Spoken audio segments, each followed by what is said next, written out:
Assalamualaikum warahmatullahi wabarakatuh. Perkenalkan, saya Halika Princess. Saya dari Fakultas Kedokteran Universitas Padjadjaran, Program Studi Pendidikan Dokter, NPM 1301102107173. Saya dari kelompok mentoring Ahwat 24. Di sini saya akan menjelaskan tentang pandangan Islam sebagai sebuah agama dan budaya, di mana saya mengangkat tema kaligrafi Islam. Yang pertama adalah deskripsi dan sejarahnya. Secara etimologi, kata kaligrafi berasal dari bahasa Yunani, yaitu kaligrafia atau kaligrafos. Kalos berarti indah dan grafo berarti tulisan. Dengan demikian, kaligrafi mempunyai dua unsur, yaitu tulisan atau aksara dan keindahan atau nilai estetis. Dalam bahasa Arab, kaligrafi disebut khat, yang berarti dasar garis, coretan pena, atau tulisan tangan. Bentuk kata kerjanya adalah kata, yang berarti kataba atau penulis, atau juga rasama menggambar. Bahasa Arab mengistilahkan kaligrafi dengan kata khat, tulisan atau garis yang ditujukan pada tulisan yang indah, al-kitabah al-jamilah atau al-khat al-jamil. Dari segi terminologi, secara gamblang dikemukakan oleh Syekh Samsuddin Al-Afghani atau ahli kaligrafi dalam kitabnya Irsyad Al-Qasid pada bab Hasyr Al-Ulum, yang dikatakan khat adalah ilmu yang memperkenalkan bentuk huruf tunggal, penempatannya, dan cara merangkainya menjadi tulisan atau apa yang ditulis dalam baris-baris. Bagaimana cara menulisnya dan menentukan mana yang tidak perlu ditulis, mengubah ejaan yang perlu diubah, dan bagaimana mengubahnya. Pengertian ini menjelaskan bahwa ilmu khat mencakup tata cara menulis huruf, menyusun dan merangkainya dalam komposisi tertentu demi mencapai keserasian atau harmoni dan keseimbangan atau equilibrium yang dituntut setiap karya seni. Dibandingkan dengan seni Islam yang lain, kaligrafi memperoleh kedudukan paling tinggi dan merupakan ekspresi spirit Islam yang sangat khas. Oleh karena itu, kaligrafi sering disebut sebagai seninya seni Islam. Kualifikasi ini memang pantas karena kaligrafi mencerminkan kedalaman makna seni, yang esensinya berasal dari nilai dan konsep keimanan. Oleh sebab itu, kaligrafi berpengaruh besar terhadap bentuk ekspresi seni yang lain, atau dengan kata lain terhadap ekspresi kultural secara umum. Di samping itu, kaligrafi merupakan satu-satunya seni Islam yang dihasilkan murni oleh orang Islam sendiri, tidak seperti jenis seni Islam yang lain seperti arsitektur, seni lukis, dan ragam hias, yang banyak mendapat pengaruh dari seni dan seniman non-muslim. Tidak mengherankan jika sepanjang sejarah, penghargaan kaum muslim terhadap kaligrafi jauh lebih tinggi dibandingkan dengan jenis seni yang lain. Seni kaligrafi ini merupakan sebuah seni menuliskan teks ke dalam bentuk lukisan menggunakan pena, kuas, ataupun alat tulis lainnya yang bisa digambar ke media tertentu. Pada awalnya, kaligrafi dibuat pada media kertas papirus, namun dengan perkembangannya zaman, media kaligrafi juga dapat ditemukan pada media lainnya yang lebih bervariasi, contohnya seperti batu, koin, dinding, kanvas, perhiasan, kuningan, kaca, keramik, dan lain sebagainya.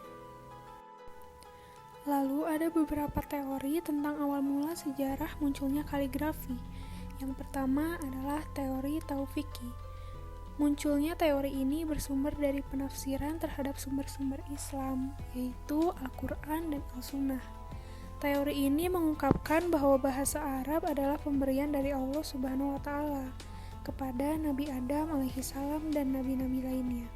Menurut Muhammad Ibnu Yahya Al-Suli dalam kitabnya Adab Al-Kitab, ia mengambil riwayat dari Ka'ab bin Al-Akbar, Ibnu Abbas, dan Ibnu Faris, bahwa yang membuat tulisan Arab, Suryani, dan jenis tulisan lainnya adalah Nabi Adam alaihissalam. Ia menulisnya di atas tanah dan memahatnya ketika bumi tenggelam karena banjir. Di dalam Al-Quran, dalil yang digunakan adalah pada Quran Surat Al-Alaq ayat 1-5 dan Quran Surat Al-Qalam ayat 1. Di dalam kedua surat tersebut disebutkan kata-kata Iqra atau bacalah dan Al-Qalam atau pena, yang menunjukkan bahwa kemampuan membaca dan menulis adalah pemberian dari Allah Subhanahu wa Ta'ala. Lalu yang kedua adalah teori selatan. Menurut teori ini, bahasa Arab bersumber dari masyarakat Himyar di wilayah Yaman, sebelah selatan Jazirah Arab. Bahasa ini berkembang seiring dengan luasnya wilayah negeri Saba dan Himyar.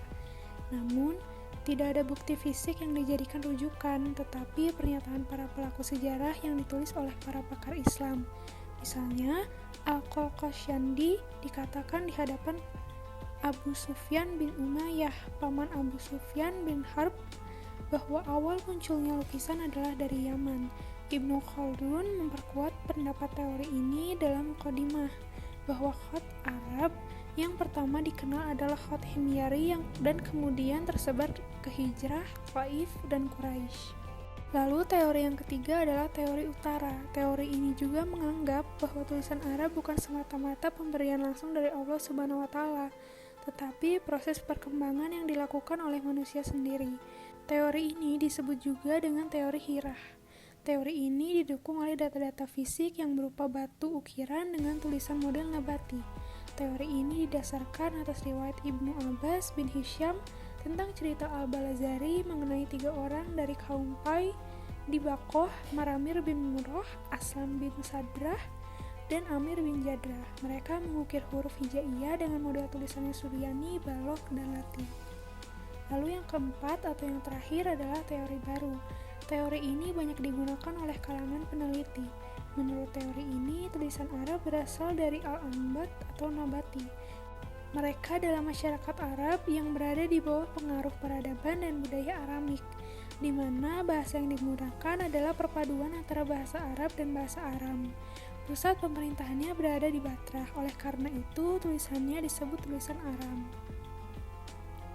Lalu, yang kedua adalah pengaruh atau signifikansinya di dunia.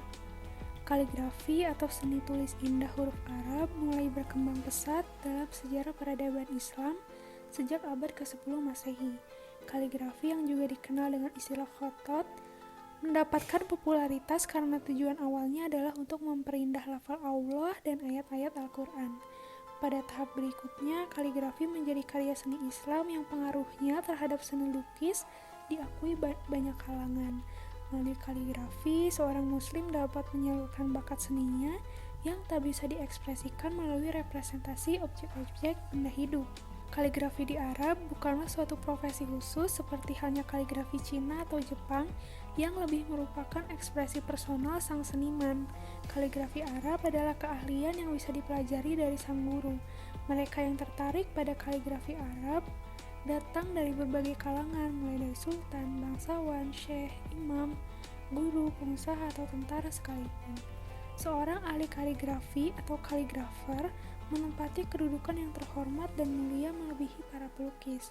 Popularitas mereka semakin menjulang karena banyak pengusaha muslim yang berusaha mendapatkan kemuliaan agama dengan cara memperindah salinan Al-Quran. Di antara pelopor kaligrafi Arab adalah Al-Raihani yang wafat 834 Masehi pada masa Khalifah Al-Ma'mun dari dinasti Abbasiyah yang mengembangkan seni tulis gaya Raihan. Kemudian Ibnu Muqloh yang wafat 940 Masehi, seorang menteri dari dinasti Abbasiyah yang tangan kanannya dipotong oleh Khalifah Al-Rodi namun masih tetap bisa menulis kaligrafi dengan tangan kirinya. Ibnu Muqloh mengembangkan gaya kaligrafi naskhi. Masih ada Ibnu Al-Bawwab yang wafat 1032 Masehi yang mengembangkan gaya kaligrafi Yaquti. Kaligrafi menjadi seni yang cukup prestise. Sultan Bayazid II, Ahmad II, Mustafa II, dan Mahmud II dari dinasti Turki Utsmani mempelajari kaligrafi dari banyak guru. Sultan Jahangir dan Shah Jahan dari dinasti Mughal di India juga termasuk penggemar dan kolektor kaligrafi. Bahkan sejak abad ke-19 pun kaligrafi telah menjadi seni yang harus dipelajari oleh putra-putri sultan. Lalu yang ketiga adalah contoh. Nah, di sini terdapat beberapa contoh dari kaligrafi Islam.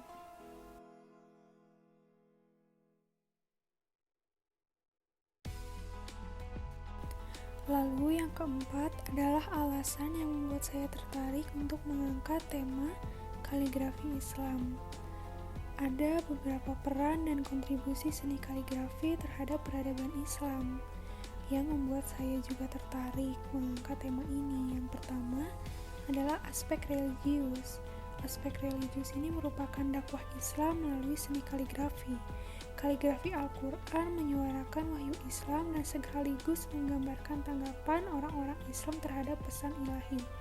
Melalui penulisan dan pembacaan huruf-huruf, kata-kata, dan ayat-ayat, manusia merasakan bahwa kalimat-kalimat Al-Quran dalam bentuk kaligrafi bukan sekedar kalimat-kalimat yang memancarkan gagasan, namun juga memancarkan kekuatan dalam diri pembacanya. Lalu yang kedua adalah aspek etika, yaitu kesadaran ritual keberagaman. Melalui seni kaligrafi ini, manusia dapat mengetahui hakikat yang maha kuasa, nilai-nilai Al-Quran yang diaplikasikan oleh para kaligrafer dapat membawa para pembacanya memahami dan memaknai kehidupan sesuai dengan ayat-ayat yang tertulis dalam kaligrafi. Dapat disimpulkan bahwa seni kaligrafi ini memiliki kontribusi yang positif dalam penyebaran agama Islam di seluruh penjuru dunia. Seni ini merupakan salah satu seni yang sangat berharga dan dihormati oleh seluruh kaum muslimin. Sekian penjelasan tentang kaligrafi Islam dari saya. Mohon maaf bila ada kesalahan atau kekurangan. Wabillahi taufiq wal hidayah. Wassalamualaikum warahmatullahi wabarakatuh.